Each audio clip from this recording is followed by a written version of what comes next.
Welcome to the Ben Wood Johnson podcast. You can visit Dr. Johnson's blog at benwoodpost.com. Dr. Johnson's works can be found at drbenwoodjohnson.com. You can also support Dr. Johnson on Patreon, the link to which is in the description.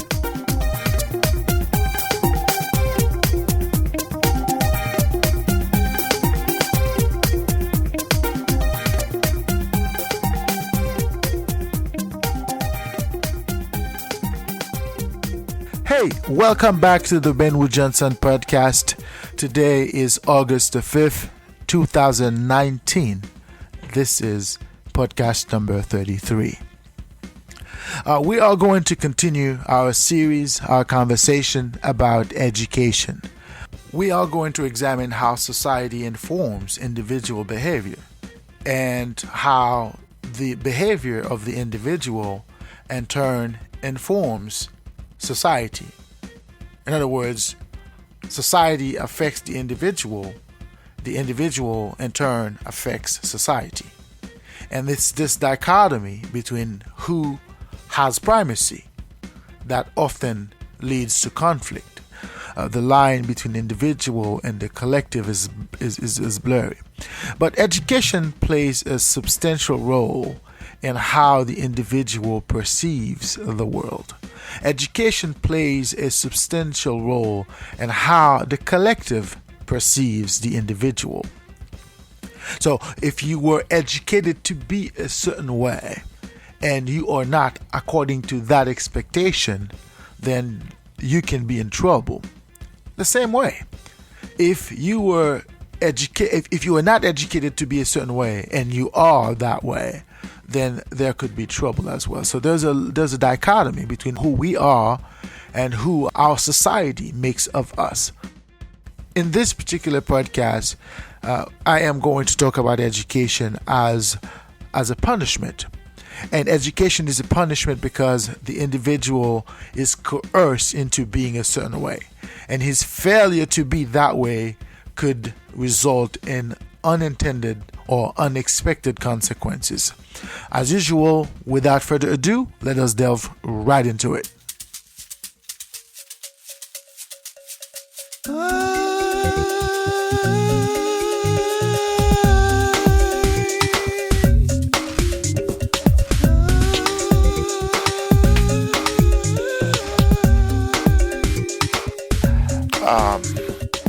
Before I begin today, I would like to take this opportunity to send my condolences to the families of the people who have been victimized in El Paso, Texas, and in Dayton.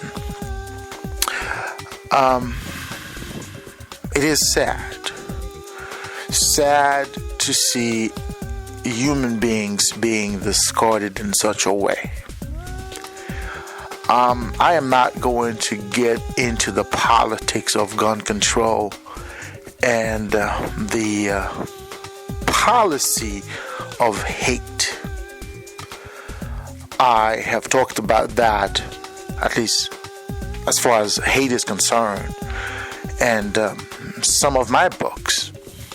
And one book in particular comes to mind is the book titled Racism, What Is It? So in this book, I talked about how racism has been turned into a way of life. It is a ritual nowadays, okay? It's okay to hate. And it's not only okay to hate, it is also okay to act on that hatred. And that's what I've seen, at least. As an immigrant, I am always afraid. So there's an atmosphere of fear that is driven by several things. But when you hear that ordinary people, human beings being slaughtered in such a way, it takes you to a place where you ask yourself, could it have been me? What are our responsibilities as a society towards one another, towards each other? Do we, as a society, have an obligation to protect one another. Not saying that we're protecting one another, but we actually protect one another. And every time you hear those atrocities taking place, then you have to ask yourself, you have to wonder whether or not we are taking care of one another. We are protecting one another. So I wanted to send my condolences to the families of those who have been victimized one way or another. And this a carnage, as it is being portrayed, which is a fair assessment of what happened, of human beings who absolutely had nothing to do with whatever the grievances of that individual or these individuals were. So my condolences to all these individuals. This brings us to the point of this podcast today. Today we are going to talk about education as a punishment. So when we talk about education as a punishment, at least from a philosophical standpoint, what are we talking about? In previous podcasts, we have talked about education in terms of the purpose of education, that is how education is understood in society. We have talked about the underlining premise of education in society these days, which is to control the individual. Now the question becomes how that control takes place. Now, we have to understand that education is supposed to be a means to an end. And that means usually entail you go to school to learn something which will enable you to survive in society. And that survival may range from anything from getting a job, being recognized, getting prestige, and all sorts of benefits because of that education. So at the end of the day, education in and of itself is a means to an end. So you go to school, and going to school is a means. The school itself is a means. And the end in this case is the benefits that you garner from that experience. Now the question is education really beneficial to the individual? Does the fact of going to school automatically translate in getting benefits? If so, to what extent the individual actually wants to go to school? And does it matter that the individual wants to go to school or not? To answer these questions, we have to understand the foundation of education. Of course, we're not going to go into the history of education in terms of how education came about, at least structurally. But we have to take into account the fact that there's been an evolution in the process. Okay? There was a time when going to school was not anything like going to school. And what I mean by that is that there was a time when going to school meant going to the guy next door who happens to know some stuff. We call him a master. Okay? There was also a time when going to school meant, well, go spend time somewhere. Let's say this old lady or this person in the neighborhood who happens to be home all day, and then your parents sends you there. You spend your day there while your parents go to work or go do whatever they need to do. Now those times are long gone. Education is much more structured these days. It is not only structured, it has become a prison to some extent. Because the child has to be somewhere at a certain point in time during the day. Failure of the child to be at that place, if you will, that child could be penalized, or his parents could be penalized, and sometimes there's jail time. I mean, you cannot not have your kids in school in certain places. Of course, this applies to modern societies, right? But we're not having a conversation about, third world education. As far as education is a luxury, right? Where you want to go to school, but the society itself is like, we're not going to allow these kinds of people to go to school. We're not talking about that. Of course, this is a fact we have to take into account. Because when we're talking about education as a prison, we have to understand that it is not a prison that everybody is supposed to be. Just some people in certain places are not worthy of that prison. Okay, therefore they have to beg for an education, which they seldom get. Okay, but that's a parenthesis. I digress a little bit, but let's go back to what we're talking about here. When we're talking about the structure of education in modern societies, it is a prison. At least it is a prison-like experience, because you are required to be at a certain place at a certain time during the day. And when you get to that place, everything about your life is structured. You have absolutely no control over that. There's some entity who decides what your day is going to be like. Your mood during the day could be relative of that person's mood. If the person is having a good day, you might have a good day.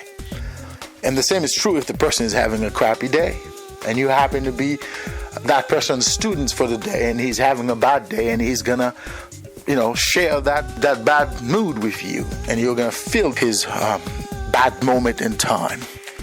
But the point here is that education, looking at it from this perspective, could only be understood in one way, and that is, it is a prison. It is a place where you're forced to be.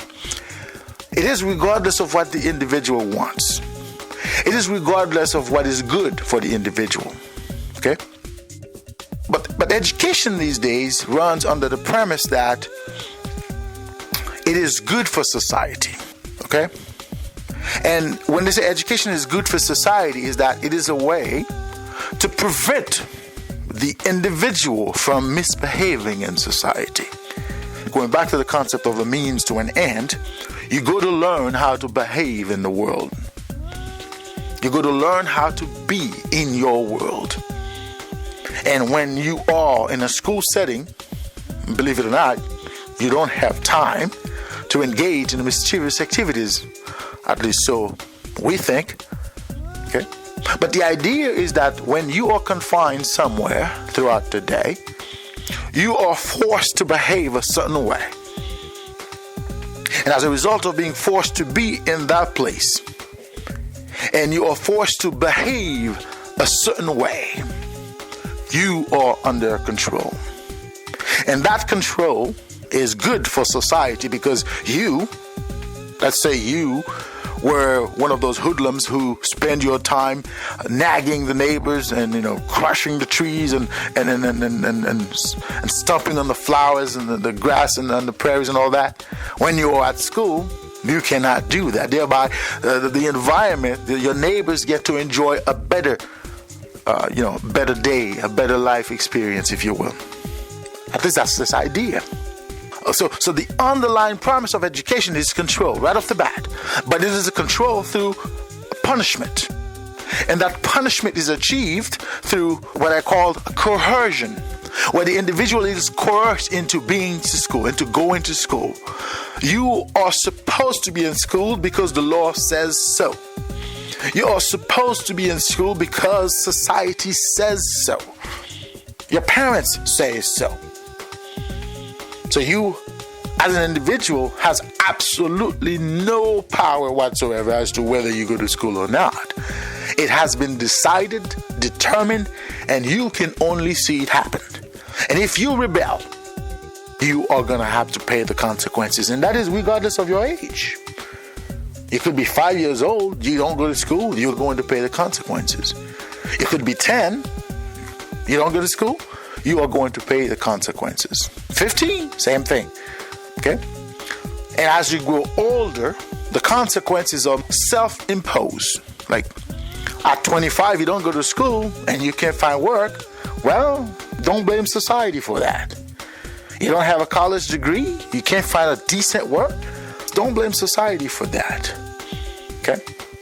You don't have money. You don't have what it takes to live in this society. I mean, your life is not going according to plan. You didn't go to school? Don't blame society. Don't blame anybody else for that. So there's a point where you have to abide by that. So it's not a choice. It's not an option. You have to be a part of it. But the concept itself is based on the notion of coercion. And the coercion that forces you to go to school is based on what I call the law, the legal aspect of it all, which legitimized the coercion. Because as long as the law says so, then there's nothing wrong with it, because the law is divine. I was being sarcastic by saying that. But it is this idea that once it is written in the law, it is legitimate, therefore you have to abide by it. As long as it is legal, therefore it is normal. In some of my books I've talked about this notion that, the laws of men are not the laws of God. And if God is who men think God is, then God is also man. Okay? Again, this is another parenthesis just to point out the idea that, sometimes because it is legal doesn't mean that you're supposed to engage in it. And I'm not condoning criminality in saying that. This is a philosophical statement in terms of, sometimes the law is wrong. And for the most part, it is, because it is made by man. And that's one of the reasons you see men going back, changing laws, modifying laws, because that law might have been good at a particular point, but over time it might have turned into something that is not good for society as a whole. But that was a parenthesis. Again, I digressed. So the coercion itself is always based on the notion of, the law. Okay, so long as it is legal, therefore you are also expected to do it. So, but education itself is based on this concept of the legal punishment, where you could be punished for not being in school. There are laws against vagrancies. There are laws against parents not sending their kids to school.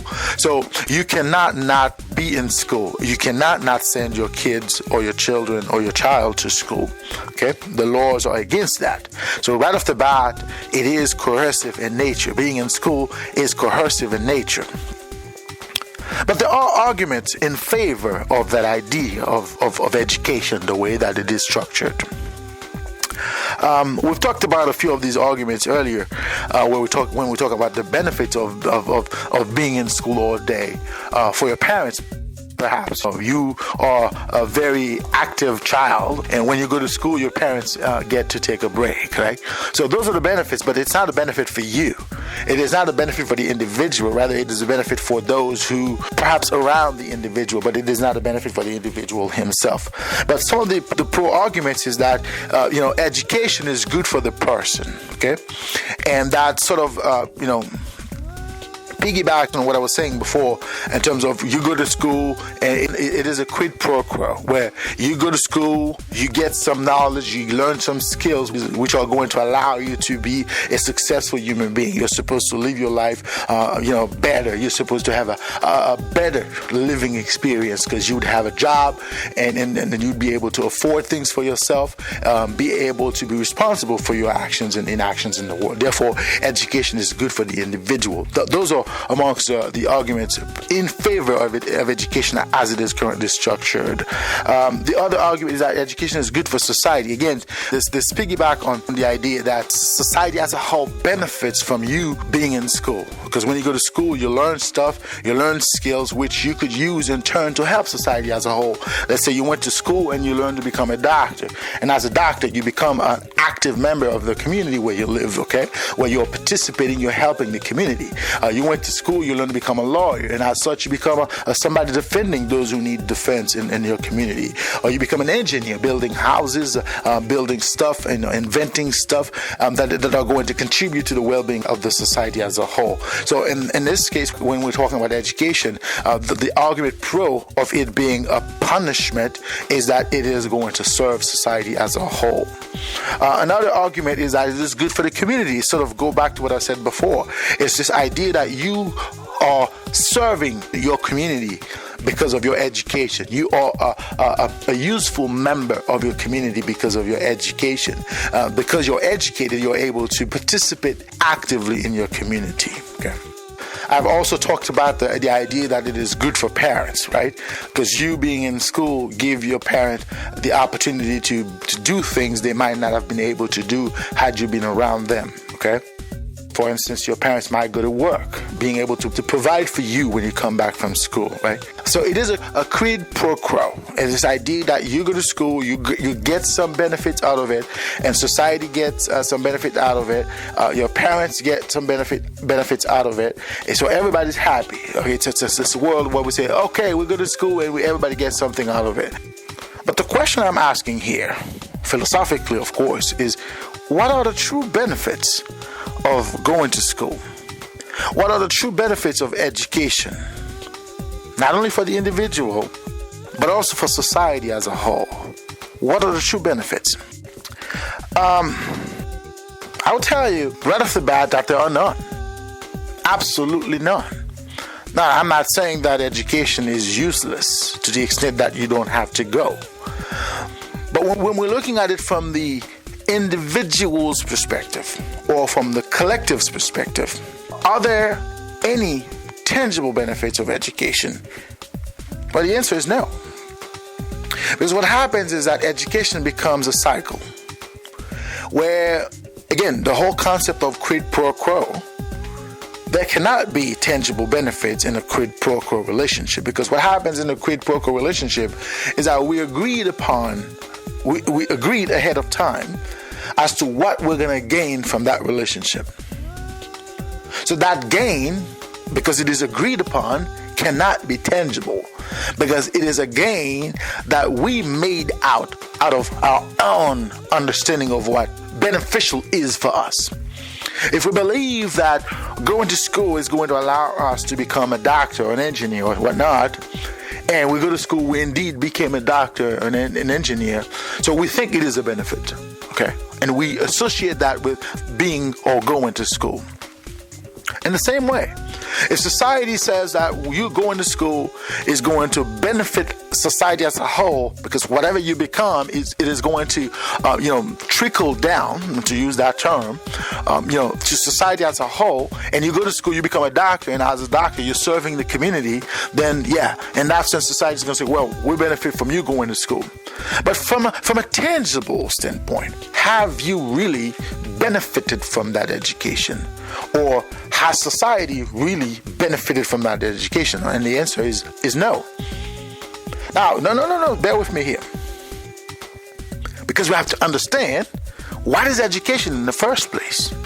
If we're going to define education as a means to an end, then yeah, you becoming a doctor, it is going to be beneficial for you or beneficial for society because it accomplished its end. It's just that's what the purpose of education was in the first place. It was designed to be that way. And if it did what it was supposed to do, then it did well. It's okay. But that's not how I see education.